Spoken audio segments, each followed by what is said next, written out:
So travel is literally like my love language. Like some of the girls like bags, some of the girls like eating fancy dinners with garden walls in the background.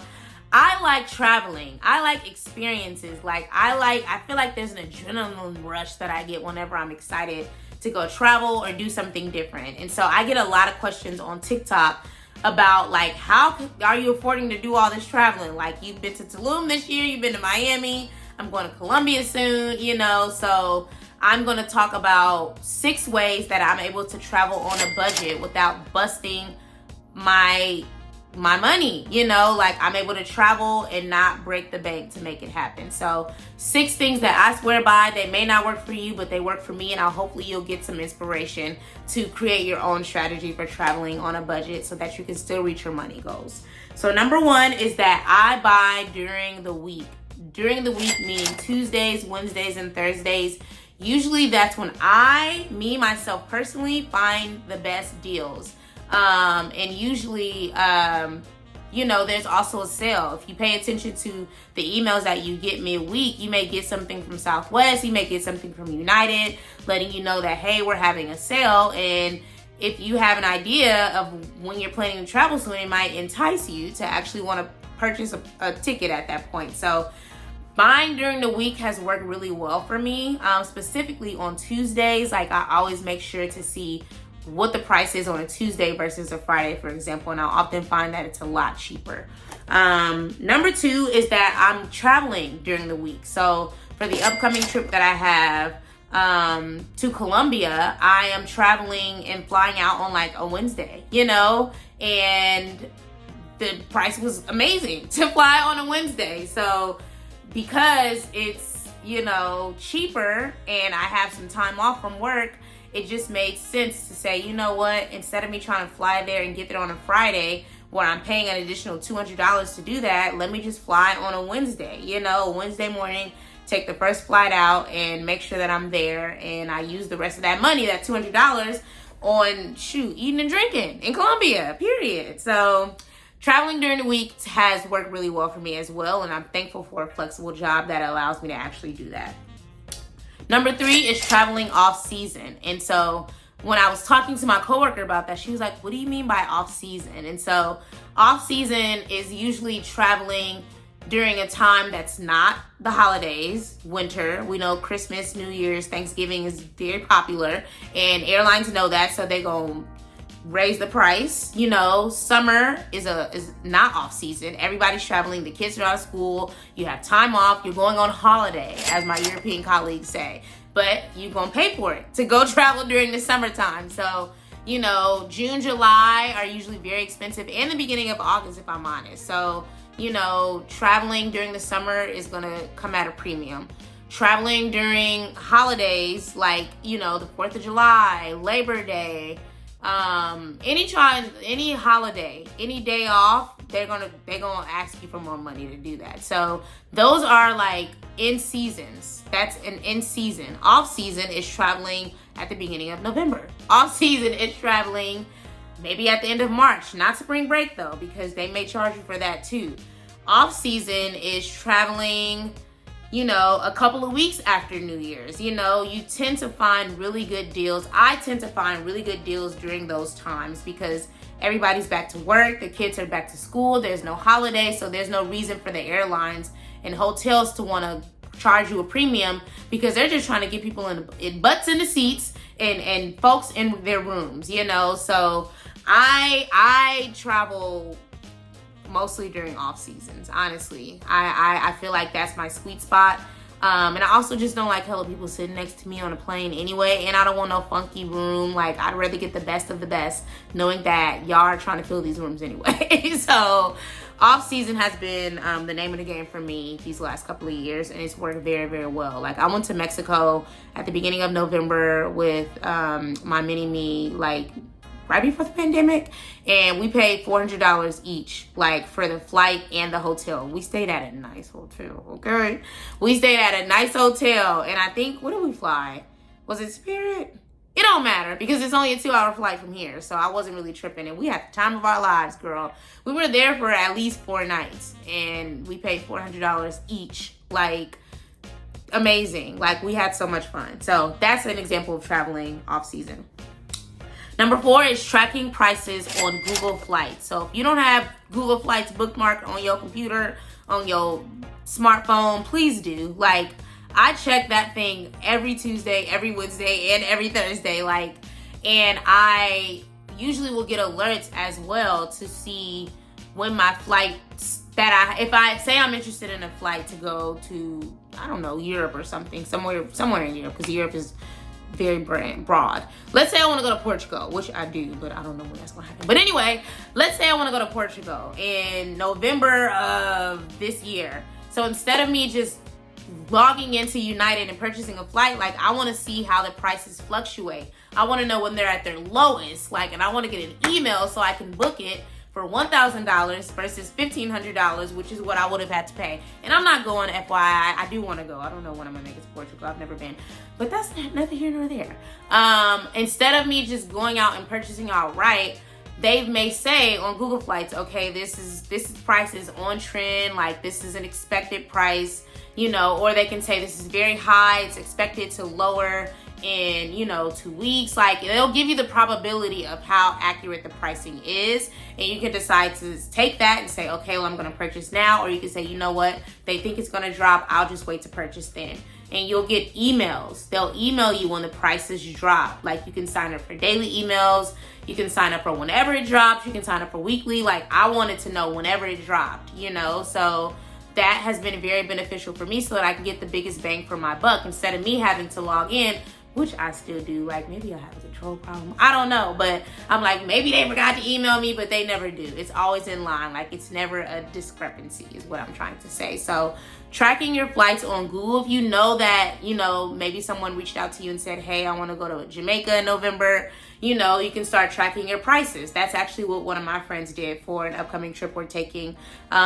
She started tracking prices, and she got a really good deal on her flight. So that's the beauty of tracking prices on Google Flights. And it's basically just, is it flights.google.com? I think it's flights.google.com. I'll put it on the screen for you, baby. Don't even worry about it. I got you. So yeah, tracking your flights on Google is a game changer. Number 5 is using a travel credit card. So I am late to the travel credit card community. I just got my card, I want to say maybe a little over a year ago, maybe 2 years at this point. I can't remember, but I wish I would have got it sooner. And my friends have been telling me to get it sooner. And now my travel has enhanced. Like, I have been on, how many free trips have I been on? I think I've only been on one full free trip where the flight and the hotel was covered, but I've taken a free flight on points alone, And the beauty of travel credit cards is that, for me at least, I use Chase Sapphire Preferred, which is, beginner friendly in my opinion. It's not an Amex card, which is American Express, because I didn't feel like I was traveling enough to use that. Now I feel like I low-key do travel enough to use it, but I didn't want the annual fee attached to it, which is like $6.95. Chase Sapphire's Preferred annual fee is $95. And I chose that card because the areas where you can earn points in are most conducive to where I spend money anyway. So I eat at home 80% of the time, which means that I need groceries, and I order my groceries online. And whenever I do that, I'm earning 3 times the points. So if my groceries for the week were $50, that means I'm earning 150 points. And imagine doing that every week, which I do. And sometimes I end up grocery shopping twice a week if I end up forgetting something. So I may buy some stuff on Sunday and buy a couple of items on Thursday, and next thing you know, I'm racking in triple the points. Same thing for dining out. I usually eat out once or twice a week, and that's strictly for the weekends, because I just feel like I need a break. I'm not cooking 7 days a week. I'm not nobody's slave. So usually I'll eat out once or twice a week on the weekends, and I earn 3 times the points on that. So even if it's Chick-fil-A, a $10 meal, it's $30 in points. If I'm going and doing some fine dining, which I'll likely do because it's Leo season and it's my birthday, and I know people are going to take me out for dinner, so I won't earn no points from those because they're gonna be using their cards. But anyway, if I happen to take myself to dinner and I spend $100, don't judge me, okay? Because I need to eat and drink, and I'm probably gonna get an appetizer. $100. And if I'm eating out, that means that $100 is now 300 points. So you see how quickly these things kind of add up. And so usually 1,000 points is around like, I don't want to say $100. I don't even know the conversion, but like 1,000 points, I don't know. I ain't even gonna lie to y'all. I don't know what 1,000 points will convert to.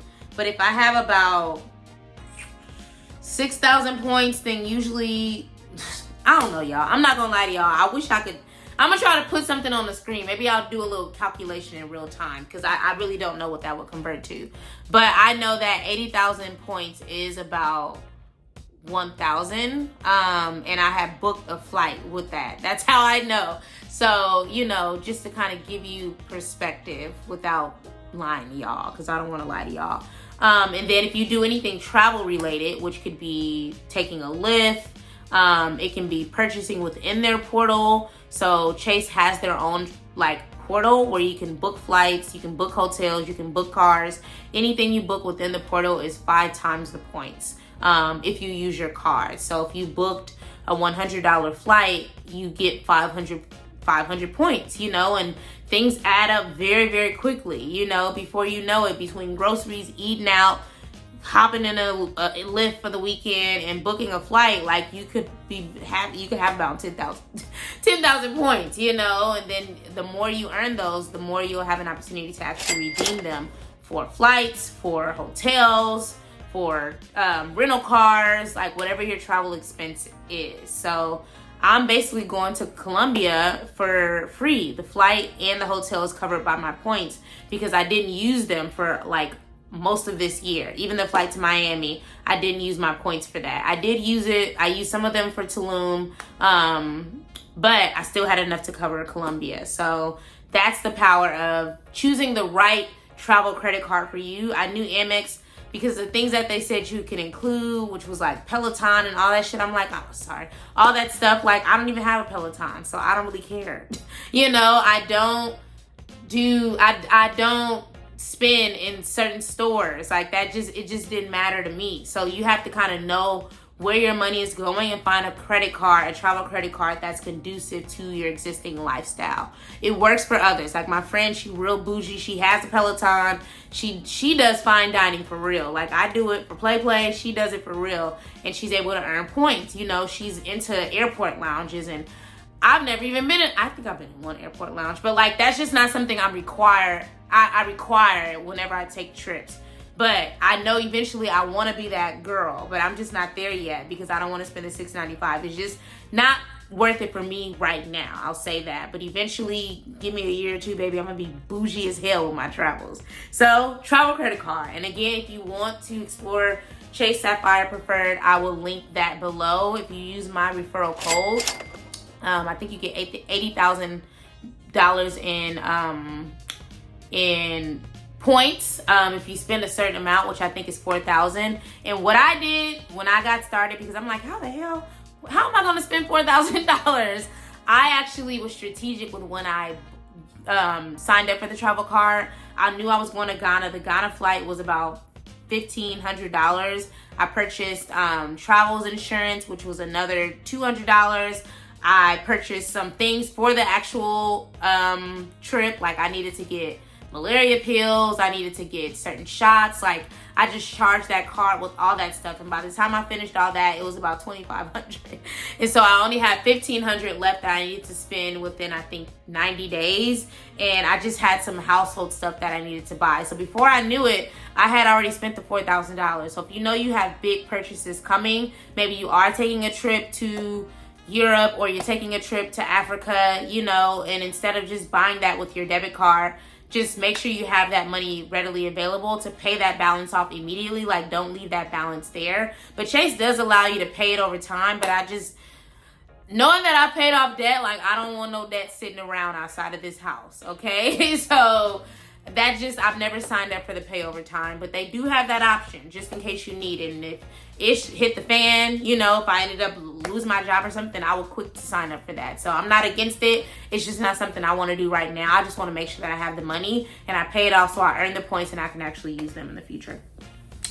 And then lastly is that, airlines also have points. So I chose an airline. I have two actually. I've chose airlines that I fly with frequently to earn points for them. So my two airlines of choice are Southwest for domestic and Caribbean flights, and United. And I'm going to tell you why for those two. Number one, with Southwest goes to most of the places that I need to go in the States. California, Atlanta, and DC/New York. Like, those are my main kind of hubs. That's where my people are. So I'm usually traveling to those few places. I also went to Nashville for work. They flew straight there.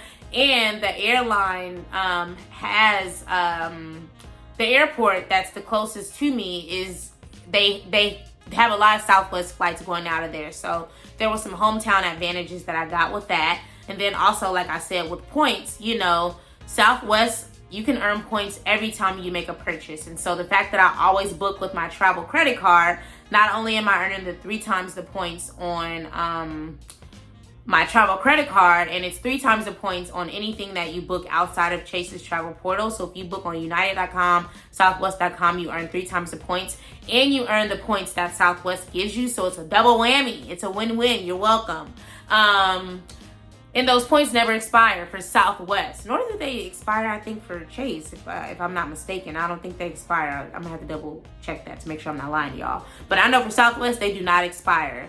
And you can change with no fees. If I happen to change on Delta.com, Delta going to charge me unless I opt for the fully refundable, flight option. And I rarely do, unless I'm traveling international. I do need to be able to change my flight if it shits the fan. But for Southwest, if I happen to book on one Tuesday and next Tuesday the price doesn't decrease, guess what I'm gonna do? I'm gonna log back in that darn Southwest.com and get the price difference. So now that money is credited to my account, or now those points are credited to my account, but I'm earning points regardless because I've made the purchase already. So that's the beauty of Southwest, and that's why I'm Team Southwest. Like, some girls don't like Southwest. They like, oh, you get to Group A, Group B. I'm like, girl, you get 2 free bags. Hey, hello. You get to change your flight whenever you need to, and you get to earn points, and the points never expire. That's why I'm Team Southwest.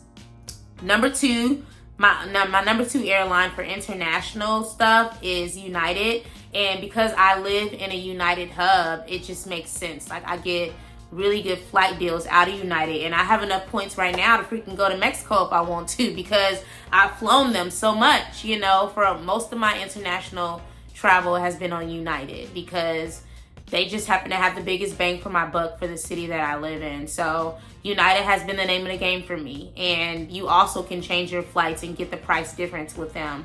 You usually may have to change. I think they give you 1 free change. But anything beyond that, you gotta pay. But that's fine, because usually I'm locked in anyway. Like, it's rare for the price to decrease that much where I feel like I need my money back. So that's why I choose United. And I just feel like they have good customer service. I really have issues with them. And when I do, they correct it immediately. So that is sort of my 6 tips for traveling on a budget. That's how I travel on a budget. These things have worked for me, and I hope that they work for you. But leave your tips below. If I missed something, please. I'm always willing to learn how to travel better, baby, and travel on a budget and in style, because I'm gonna spend money on the hotel. The flight may be a little janky. I'll fly Spirit. I'm not above it. But where I stay and lay my head is gonna be nice. So thank you so much for watching. I hope that you learned something. Please leave your tips below. Leave any subjects that you have or topics that you have that you want me to cover. And I will see you on the next video. Peace.